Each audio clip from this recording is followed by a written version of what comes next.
Jesus therefore again, groaning in himself, cometh to the grave. It was a cave, and the stone lay upon it. Jesus said, Take ye away the stone. Martha, the sister of him that was dead, saith unto him, Lord, by this time he stinketh, for he hath been dead 4 days. Jesus saith unto her, Said I not unto thee that if thou wouldest believe, thou shouldest see the glory of God? Then they took away the stone from the place where the dead was laid. And Jesus lifted up his eyes and said, Father, I thank thee that thou hast heard me. And I knew that thou hearest me always, but because of the people which stand by, I said it, that they may believe that thou hast sent me. Well, they were operating under the natural law. Dead people don't get up again. Yes. It had been 4 days and he was stinking, already decomposing. Why would Jesus go to the tomb? Why would Jesus think to do the impossible? Heretofore he had changed water to wine. He had healed illnesses. We're in the Gospel of John, so I'm being biblically responsible. But why would he come to the tomb? Why would he try to raise a dead man? Why, after 4 days, would he do this? Because now was the right place to begin to set about the work of manifesting the glory of God. Because, as Brother Terry ministered to us so many months ago, we serve a God of the impossible. No matter what the situation looks like, no matter whether or not we can see our way out of the situation. Thank you, Lord. We serve a God who, though he knew the Israelites were looking toward a Red Sea, where there seemed to be no escape, he said, go forward. Thank you, Lord.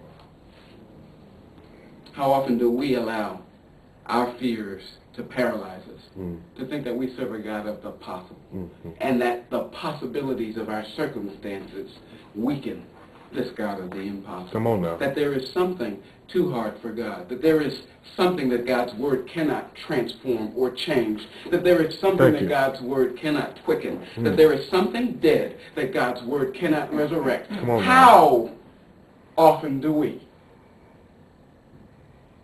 weaken God? Thank you, Lord. So Jesus was doing more than just going to a tomb. Jesus was coming against our own reason in order to shatter that reason and to open up our eyes. Thank you, Lord. So he says, take ye away the stone. Thank you, Lord. This was the right place. Take ye away the stone. Because he was about to call him who was bound in darkness to the newness of resurrected light. Take ye away the stone, which is an allusion back to the crossing of the Jordan River, where one man out of the 12 tribes of Israel laid one stone each to mark the passage of the children of Israel into the promised land on dry land. Take ye away the stone. This was the right place. There are many people who are bound, as Lazarus was, in sin, in death, who are soaking up life, who are gaining the world's riches, who love status, love popularity and notoriety, who think they are living a spiritual life because they are dedicated to watching Oprah and following her prescriptions for caretaking their soul, or reading the books of other preachers about becoming a better you or loving your life. Or now is the time to get all God has for you. No. This is the time for us to recognize that in this present darkness, ours must be a desire for the lost. Thank you. to speak a quickening word. Not simply to make them moral, but to call them into the tremendous opportunity and responsibility that following Christ holds for each of us. The time is always ripe for witnessing to the glory of God. The place, wherever God tells you to utter a word. It could be on the job. It could be at a mall. It could be on the street. It could be to a homeless person. It could be to a rich person. It could be to someone you might not be able to stand.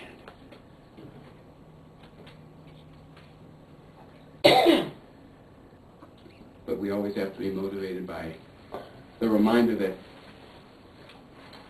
God is only able to continue doing for us what he's able to do through us. And to the degree that we do not witness the love of God in and through ourselves to other people, we're yet dead. And we're yet still trapped in the stone. And in the face of Jesus' request that it be rolled away, we have, in and through our own stubbornness, rolled it back again. The right place. The right reason. Verse 38 says, Jesus therefore again groaning in himself cometh to the grave. It was a cave and a stone lay upon it. Jesus therefore again groaning in himself cometh to the grave. Jesus therefore again groaning in himself cometh to the grave. And I only use the Greek, so that we can have fuller understanding of what this groaning signifies. This groaning in the Greek is embrymomenos, from the Greek verb embrymaomai,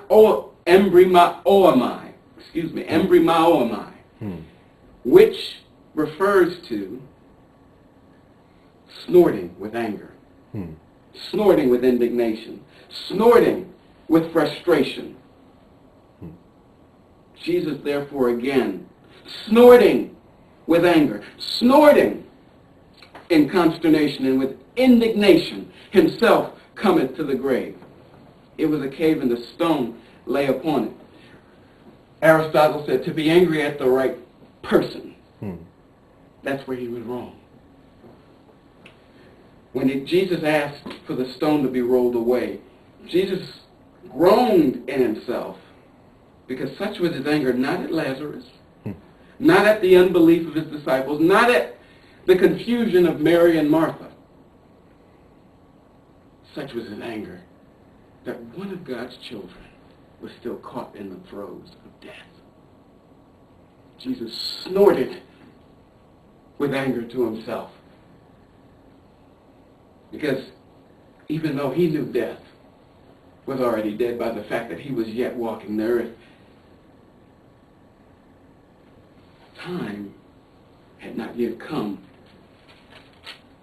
where in the natural, because of his return in triumph, death would be no more. Such was Jesus' anger and motivation, the right reason. So often we get caught up in our anger with other people because we believe that it's okay for us to be angry with people. We don't see our anger with people as judgment and hate of God himself. That it's not right for us to ever hold grudges, that it's not right for us to ever complain as opposed to praying. Because we wrestle not against flesh and blood, but against principalities, against powers, against the rulers of this darkness, against spiritual wickedness in high places. Jesus was angry at death, which Paul tells us is the last enemy to be destroyed. Jesus said, "Take ye away the stone." And he was angry because when the stone was rolled away, he saw death. And he snorted. And he said, "I've come to reclaim one of God's children from you. This is the beginning of your end, death. This is